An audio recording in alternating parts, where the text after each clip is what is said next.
ये साहिब जैसे कि हर धर्म में, पंथ में, संप्रदाय में, परंपरा में कुछ न कुछ प्रतीक होता है। कोई मूर्ति पूजन करते हैं, कोई और कुछ पूजन करते हैं अपना अपना। कोई क्रॉस पूजन कर रहे हैं, कोई शिवलिंग का पूजन कर रहे हैं, कोई मूर्ति का पूजन कर रहे हैं। तो उसी प्रकार संत गुरु घासीदास जी के परंपरा में जैत खाम का पूजन होता है। तो जैत खाम के संबंध में आप प्रकाश डालने का कष्ट करेंगे इसमें।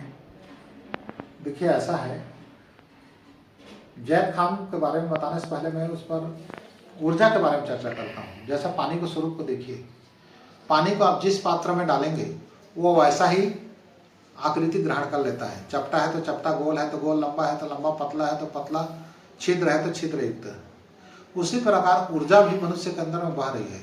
अगर आप इसको जैत खाम का जो बात है, तो मनुष्य के शरीर और रीढ़ की हड्डियों के बीच में ऊर्जा जो बह रही है, आप देखेंगे तो ये ऊर्जा उसमें बह रही है। तो ये जब पद्मासन बैठते हैं तो जैत खाम में जो नीचे में चबूतरा लगा है और रीढ़ की हड्डी हमारा सीधा होता है, तो ये जैत खाम का प्रतीक बन जाता है और ऊपर में श्वेत झंडा फहराते हुए दिखाई दे रहा है। अर्थात ये सतगुरु का लोक का है। ये जब जैसे आएंगे हम लोग आज्ञा चक्र पे जैसे पहुंचते हैं तो वहां पर सतगुरु के दर्शन होंगे। तो ये उसी का प्रतीक है, हमारे शरीर का ही प्रतीक है, जिसमें ऊर्जा के विभिन्न केंद्रों को बताया गया है।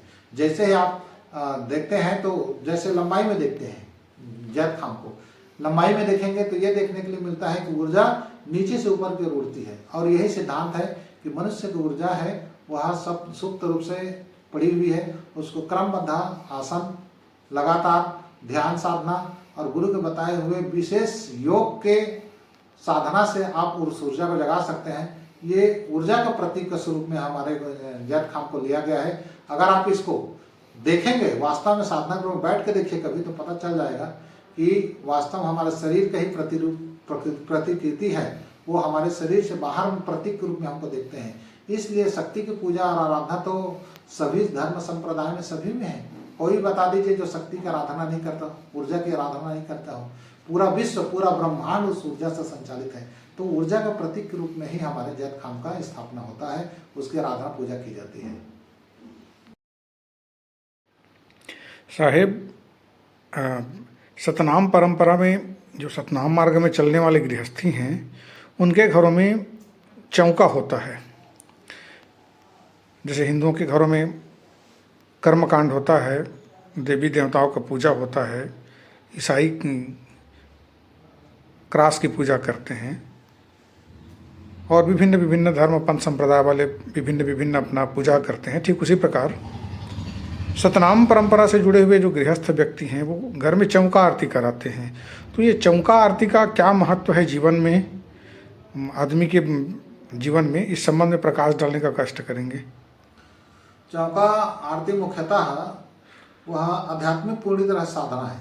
अगर कोई व्यक्ति जो शारीरिक रूप से साधना नहीं कर सकता, वो व्यवहारिक जीवन में चौका आरती दूसरे से संपन्न कराता है, जबकि मूल रूप से उसका शुद्ध साधना स्वयं करना होता है। चौका का मतलब शरीर को बांधना, शरीर को चारों तरफ से नियंत्रित करना। तो सबसे मुख्य काम क्या है? मन है, अहंकार है, चित्त है, बुद्धि है। ये चारों तरफ से उसको बंधन करना, उसको रोकना, उसको चौका कहलाता है। तो व्यक्ति जब उसको नहीं कर पाता तो प्रतीक रूप में हम देखेंगे कि बहुत सारे चौका पद्धति में अलग अलग प्रकार से, तो चारों दिशाओं को चारों तरफ से वो लोग क्या करते हैं, प्रतीक रूप में उसको उकेर करके किसी अलग डिजाइन में उकेर करके अलग अलग जगहों में, अलग अलग समय में, अलग अलग प्रतीक के रूप में उसको रोकते हैं और ये प्रदर्शित करते हैं कि हमको अपने मन, बुद्धि, चित्त, अहंकार पर क्या है, नियंत्रित करना है।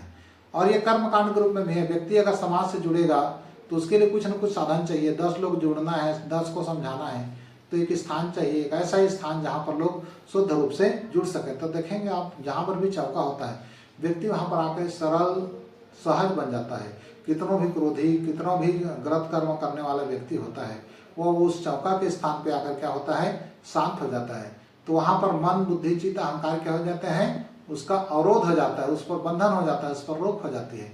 और यही महत्व है चौका की, कि प्रत्येक व्यक्ति के जीवन में साधनात्मक रूप से चौका पद्धति को अपनाए तो ज़्यादा अच्छा है। जो नहीं कर पाते हैं तो किसी योग्य व्यक्ति से बुलाकर घर में उस चौका के वर्णन को सुने और मन, बुद्धि, चित्त, अहंकार को रोकने का प्रयास करें। और उसको भौतिक रूप में जो हम लोग देखते हैं कि घरों में पूजा होती है गृहस्थियों के द्वारा, ये उसी का प्रतीक है। लोग साधना मार्ग में जो चलने वाले व्यक्ति हैं, जो गुरु के मार्ग पर चलने वाले व्यक्ति हैं, वो उसका पालन करने के लिए गुरु के निर्देश पे उस कार्य को करते हैं।